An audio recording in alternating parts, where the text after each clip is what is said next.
이 마태복음 10장은 예수님께서 12 사도를 선택하는 그런 장이 되겠습니다.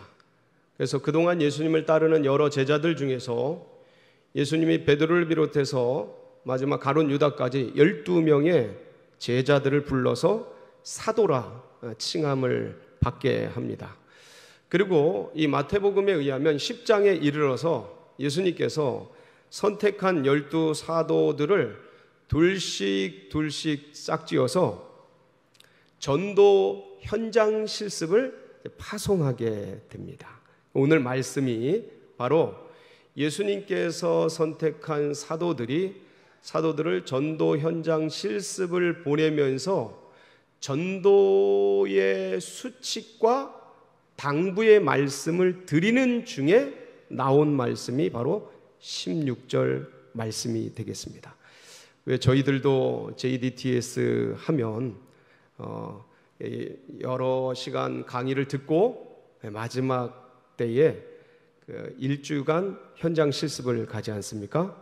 바로 그 현장 실습이고 전도 현장 실습이라고 이제 보면 되겠습니다. 그러니까 주님께서 참 둘씩 짝지어 주실 뿐만 아니라 너희들이 가는 길에 이방인의 길로도 가지 말고 사마리아의 그 땅으로도 가지 말고 어디로 가냐면 이스라엘의 잃어버린 영혼들, 소외된 영혼들, 가난하고 헐벗은 영혼들, 연약한 영혼들, 병든 영혼들에게 그들에게 가서 귀신을 쫓고 병을 치유하고 하나님 나라가 가까이 왔다라고 선포하고 전도를 하여라 라는 여러 당부의 말씀과 더불어 전도의 수칙들을 이야기해 주십니다.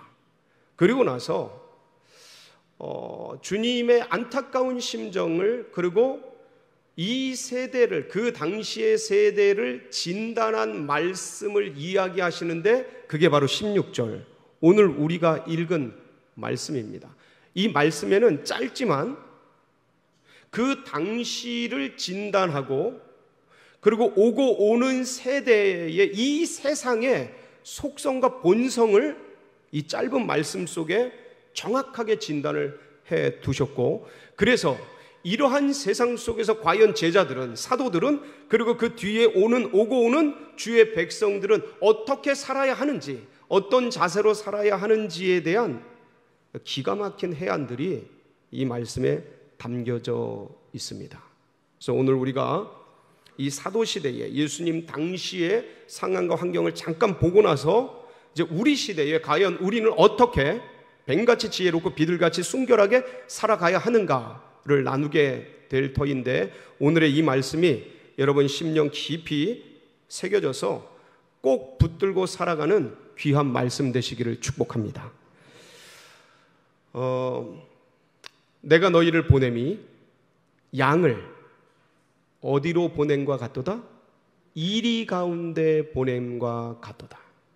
그러니까 주님이 진단하신 그 당시의 상황과 환경은 집에서 기르던 어린 양, 목축의 대상인 이 양이 마치 이리가 드글드글대는, 늑대가 우글우글 거리는 밀림, 정글, 광야, 들판, 그 속으로 이 제자들을 보냄과 같은 환경이었던 것입니다.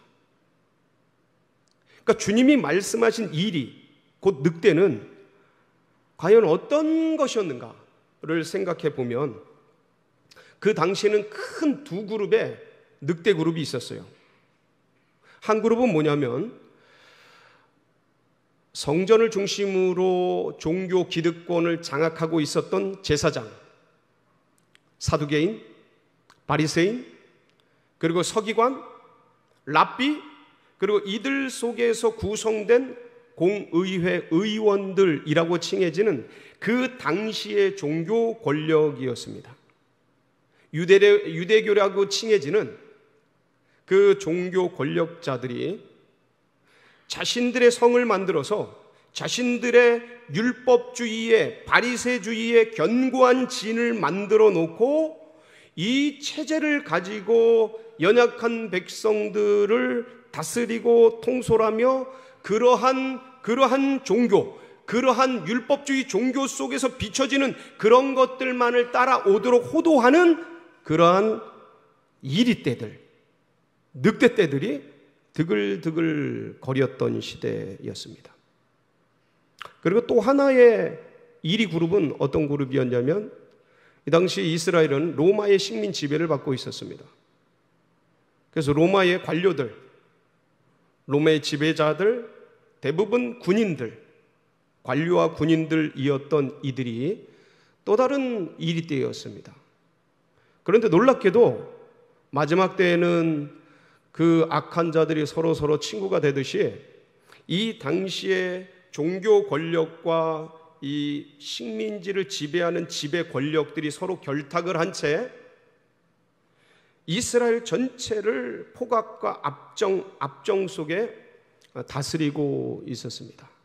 이런 상황 가운데 이스라엘 백성들은 그들이 기다리던 메시아는 누구였냐면, 이런 어려움과 폭력과 압제와 착취와 고통과 어려움들을 이길 수 있도록, 해방시켜 줄 수 있도록, 자유롭게 할 수 있도록 그러한 메시아, 그러한 구원자, 그러한 그리스도, 이런 정치 권력으로부터, 경제 권력으로부터, 고통받는 어려움으로부터 해방시킬 위대한 다윗의 후손, 만왕의 왕, 만주의 주, 위대한 능력의 사람, 그 사람을, 그분을 자연스럽게 메시아로, 그리스도로 소망하며 기다리게 되었습니다. 그러한 세계가 이스라엘이었던 거예요. 그런데 정작 이제 제자들이 전해야 되는 예수님은 어떤 분이냐면, 갈릴리 나사렛에서 나신, 자라나신 연약한 분이에요. 성경에서 별로 그렇게 많이 전달되지도 않은 고난받는 종이란 말이죠. 출신 성분 자체가 이름도 없고, 그리고 배우지 못한 무학에 30살 먹은 젊은이, 3년 반짝하다 사라지는 그런 부흥 강사 같은 탁월했지만 짧게 역사했다 사라지는 그런 연약한 분을 메시아라고 전달해야 돼요. 나사렛 예수, 그분이 이 인류를 구원하는, 이스라엘을 구원하는 구원자이시다, 메시아이시다라고 전달을 해야 되는 거예요. 그러니까 이게 먹히겠냐 이거예요. 지금이야, 여러분, 지금은 우리가 그 연약했던 외양간의 구유 위에 오셨던, 처녀의 몸으로 오셨던, 가난하고 헐벗고 목수의 아들로 자라나셨던, 아무것도 배우지 못하고 그렇게 자라나셨던 그분이 인류의 가장 위대한 분이셨고 3대 성인 중에 가장 탁월한 성인이시며 AD와 BC 이 역사의 기준이 되고 중심이 되는 그런 위대한 분으로 이제는 우리가 밝히 다 알고 있어서 이 예수 그리스도를 누구에게나 전할 수 있는 그러한 상황이 되었지만, 그 당시는 전혀 그렇게, 그러니까 바라는, 이스라엘 백성들이 바라는 사람이 아닌 겁니다. 원하는 메시아가 아닌 거예요. 그러니까 주님, 예수님 자신도, 메시아 자신도 내가 어떻게 죽을 것을 알고, 내가 어떻게 군인들에게, 제사장들에게 잡혀서 죽을 것을 아시니, 본 메시아를, 그러니 당신을 따르는 제자들에게 이스라엘이 어떻게 할 줄을 너무도 잘 알고 계시는 거였습니다. 그러니까 그들에게 당부하신 말씀이 뭐예요? 내가 너희를 보냄이 이리 가운데 양을 보냄과 같으니 너희는 뱀같이 지혜롭고 비둘기같이 숨겨라라. 여기서 우리는 약간 좀 어색한 부분이 들 수 있어요. 마음이 들 수 있습니다. 뱀같이 지혜로라고 하는 예수님의 말씀이 약간 어색할 수 있습니다. 왜냐하면 뱀은 원래 뭐의 상징입니까? 뱀은 마귀의 상징이잖아요. 사탄의 상징이잖아요. 그런 뱀을 생각하노라면 그 뱀의 지혜가 별로 그렇게 간교하고 별로 그렇게 유익할 것 같지 않은데 이 비유를 쓰시는 이유가 무엇일까? 를 우리는 생각해야 합니다. 여러분, 뱀은 누가 지으셨죠? 하나님이 지으셨어요. 지으신 들짐승 중에서 가장 지혜로운 동물이 뭐였냐면 뱀이었습니다. 꼭 잊지 마세요. 뱀이 타락해서 원수마귀의 그러한 그 쓰임을 받았지 원래는 하나님이 지으신 동물입니다. 어떻게 지었어요? 가장 들짐승 중에 가장 지혜롭게 지으셨습니다. 그게 어디에 나옵니까? 창세기 3장 1절 한번 볼까요? 시작. 그런데 뱀은 여호와 하나님이 지으신 들짐승 중에 가장 간교하니라. 뱀이 여자에게 물어 이르되 하나님이 참으로 너희에게 동산 모든 나무의 열매를 먹지 말라 하시더냐. 그런데 뱀은 여호와 하나님이 지으신 들짐승 중에 가장 간교하니라. 가장 지혜롭다는 말씀입니다. 이게 원문이. 근데 이제 타락을 해서 간교해진 거죠.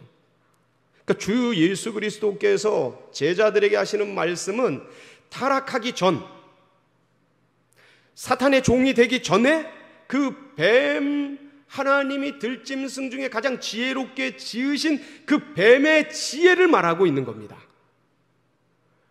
여러분, 뱀이 어떻게 지혜롭습니까? 뱀의 습성과 어떤 특징들이 있지 않습니까? 뱀은요, 가장 은밀하게 움직입니다. 뱀의 지혜는 그거예요. 은밀하게 조용하게 움직여요. 근데 이게 우리 사람들에게는 약간 부정적으로 징그럽게 좀 악하게 보이는 그런 것들 때문에 이게 좀 거북스럽게 느껴지지만 잘 생각해 보면 뱀이 먹이를, 대상을 타켓을 향해 나아가는 그 잡는 모습을 생각하면 기가 막힌 지혜입니다. 조용하고 은밀하게 움직여서 원샷, 원킬. 한 번 딱 물면 끝. 조용하고 은밀하게 들리지도 않고 소리나지도 않고 그렇게 접근하고 가까이 가서 원샷, 원킬. 한 번 물면 끝나는, 잡는 그런 기가 막힌 특징이 있습니다. 뿐만 아닙니다. 이 뱀이요, 상황 판단이 굉장히 뛰어납니다. 그래서 독사같이 날카롭게 라는 말이 있지 않습니까? 독사같이 날카롭게 치고 나갈 때를 기가 막히게 합니다. 그 기다릴 때를 알고. 그래서 독사같이 날카롭게 물고 번개같이 빠르게 움직이는 게 뱀이에요. 그럼 뱀이 움직이는 게 살살 움직이는 것들 같지 않습니까? 근데 그거는 텔레비에서 보여주는 이미지 때문에 그래요. 뱀을 만나본 분들은 압니다. 뱀이 얼마나 빠르지. 이런 데서 이렇게 이런 데서 말고 그 야생 상태에 있는 뱀이 얼마나 빠른지 몰라요. 정말 빠릅니다. 제가 뱀을 좋아하는 게 아니고 어릴 때 뱀 잡는 거를 이제 즐겨했습니다. 그래서 저는 그렇게 뱀이 무섭다기보다 뱀의 그 특징들이 이걸 잡아가지고 어른들 갖다 주면 어른들이 그렇게 좋아했어요. 그래서 막 1,000원도 주고 2,000원도 주고 그러셨어요. 뱀술 담근다고. 그래가지고 뱀을 이제 여러 잡았는데 그러다 보니까 여러 뱀의 유형들을 만났는데요. 한 번은 삐라를 주스러 가다가 그 산을 막 이렇게 산에 있는 들판을 이렇게 막 내려오는데 어디선가 하는 소리가 들리는 거예요. 그래서 가까이 가봤더니 진짜 겁나는 장면이 뱀이 이렇게 몸을 들고 개구리를 물고 있는 거예요. 개구리가 뱀에게 먹혀가면서 막 우는 거예요. 그 울음소리가 특이해가지고 제가 가까이 가본 거예요. 근데 뱀이 얼마나 큰지 진짜 커요. 그래서 저는 너무 놀래가지고 그래서 옆에 있는 돌을 나도 모르게 본능적으로 들고 그 개구리도 불쌍하고 뱀도 무섭고 해가지고 뱀에게 확 던져버렸어요. 그랬더니 얘가 뱀이 눈치를 채고 도망가는데 진짜 확 번개같이 도망가요. 번개같이. 진짜 빠르게. 얼마나 빠른지 내가 그때 알았습니다. 뱀이 느린 동물이 절대 아니구나. 엄청 빨라요. 번개 같아요. 그러니까 보세요. 독사같이 날카롭게 순식간에 번개같이 그렇게 움직여서 타겟을 향해 나가고 그리고 그 타겟을 다 해치우는 거예요. 그런데 이 뱀이요 평소에는 슬슬 다닙니다. 살살 다녀요. 조용조용히 다닙니다. 드러나지도 않아요. 알려지지도 않아요. 옆에 있는지도 모릅니다. 심지어. 그런데 이 뱀이 마치 그렇게 장애물이 나타나면 구렁이 담 넘어가듯이 여기서 나온 거예요. 슬슬 넘어가요. 조용히 은밀하게 장애물을 넘어가고 어려움을 극복하고 그리고 힘든 일들을 슬슬 넘어가서 기어이 본인이 원하는 이 뱀이 원하는 그 타겟 지역에 도달해요. 그리고 번개같이 원샷 원킬. 이렇게 해서 뱀이요 먹이를 잡는 거예요. 그 지혜를 가져라. 제자들에게 주님이 말씀하신 거예요. 이런 지혜를 가지고 이런 방법을 가지고 이런 노하우를 가지고 세상에 나아가서 타락한 뱀이 유혹한 사람들처럼 그런 것처럼 거꾸로 이젠 세상에 던져져 있는 세상이 전부인 줄 알고 하나님 없이 세상에 있는 모든 것들을 따라가는 그 영혼들을 이제 거꾸로 주님 안으로 복음 안으로 은혜 안으로 데리고 돌아오는 뱀의 지혜를 발휘하라 라는 말씀을 이 뱀의 지혜에 함축해서 주님께서 전달을 해 주신 거예요. 그런데 여러분, 우리가 뱀의 지혜만 있으면 어떻습니까? 믿음의 백성들이 뱀의 지혜만 갖고 있으면 어때요? 사람들에게 손가락질 당합니다. 독사 같은 놈, 능그렁이 같은 것들, 욕을 먹고 손가락질 당해요. 뱀의 지혜만 있을 뿐만 아니라 거기에 반드시 함께 있어야 되는 것이 뭐예요? 비둘기의 순결함. 지금에야 비둘기가 닭둘기가 되어서 우리나라의 세계 여러 곳에서 별로 그렇게 비호감적인 그런 저런 비둘기가 되었지만 사실 이 당시에 유대인들에게 비둘기는요 굉장히 의미 있는 그런 동물이었습니다. 날짐승이었어요. 노아의 홍수 때 보면 그 물이 감했을 때 비둘기가 까마귀를 보내지 않습니까? 근데 이 비둘기가 무화과 나무 잎을 가지고 돌아오잖아요. 그래서 이때부터 비둘기 하면 평화의 상징, 그리고 기쁨의 소식을 전해주는 그런 상징으로 쓰이게 되었습니다. 그래서 여기서 말하는 비둘기는 순수함, 순결함, 평화 이런 어떤 그런 상징으로서 쓰임 받고 있는 겁니다. 비둘기가. 그러니까 주님이 제자들에게 원하시는 건 뭐예요? 비둘기처럼 평화롭고 순수하고 그렇게 세상으로 나아가라는 거예요. 사람들과 다정하게, 비둘기처럼 다정하게. 그리고 하늘의 평안을 구하면서 그렇게 세상에 나아가서 자신은 깨끗하게, 정결하게, 순수하게, 순결하게 지키는 그런 사람. 그래서 뱀의 지혜와 비둘기의 순수함, 이 아름다운 균형을 가지고 세상에 나아가서 주의 복음을 전하고 그리스도 예수의 나라를 전하는 그런 제자들이 되거라 하고 당부의 말씀을 전한 것이었습니다. 여러분 한번 생각을 해보세요. 뱀하고 비둘기는 상극입니다. 양과 이리는 상극이에요.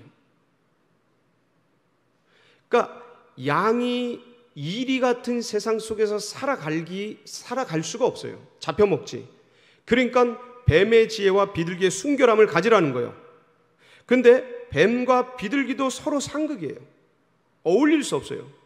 굉장히 힘들다고요. 함께 하기가 불가능하다고요. 그러니까 이 말씀은 무엇을 뜻합니까? 우리 제자들에게, 믿음의 백성들에게 뱀의 지혜를 구하고 비둘기의 순결함을 구하라는 말씀도 내포되어 있는 것입니다.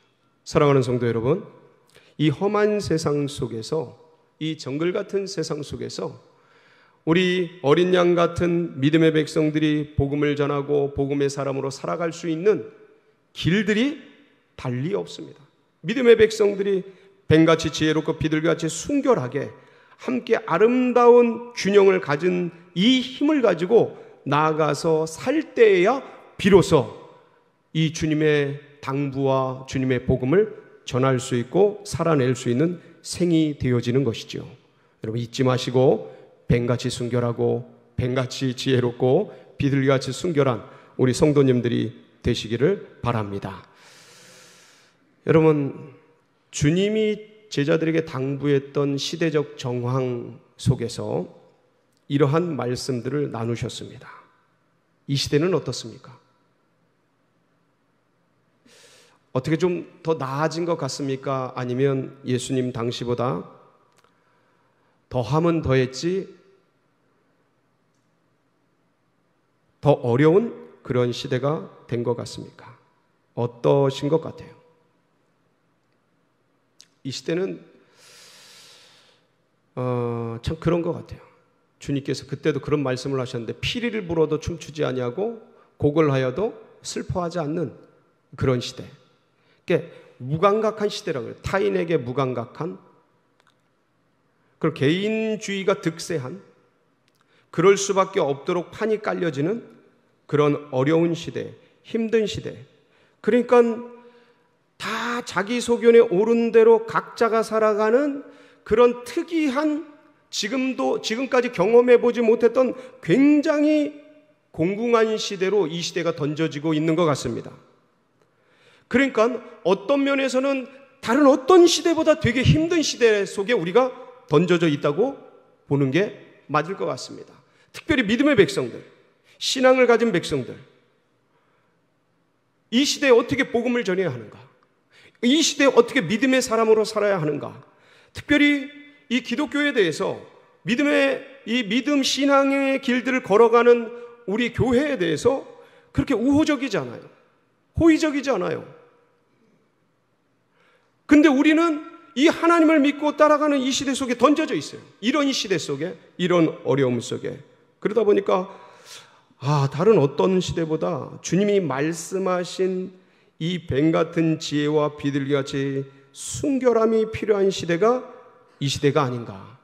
코로나19가 횡행하고, 그리고 이 때문에 폐쇄주의가 득세하면서 전부 각자의 소견에 그렇게 던져진 채 언택트 사회, 건들지도 못하는 그런 사회, 노터치 사회로 이렇게 흘러가는 지금의 이때, 무엇보다 이런 시대 속에서 뭔가 법과 질서와 원칙이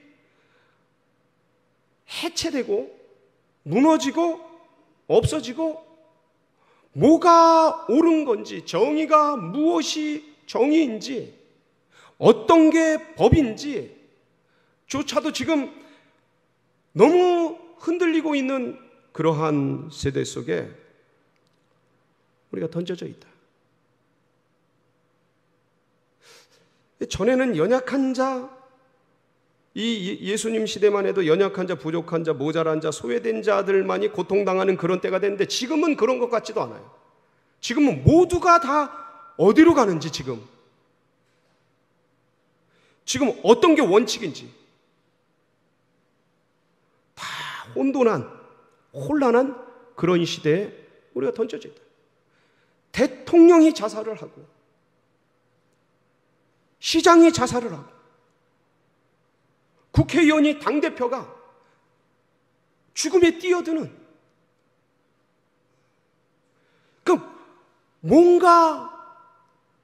뭐가 옳은지, 뭐가 바른지, 뭐가 법인지, 뭐가 원칙인지, 왜 이런지, 어디로 가는지 모든 게 다 혼돈되고 섞여버린 그런 시대에 우리가 던져져 있는 것입니다.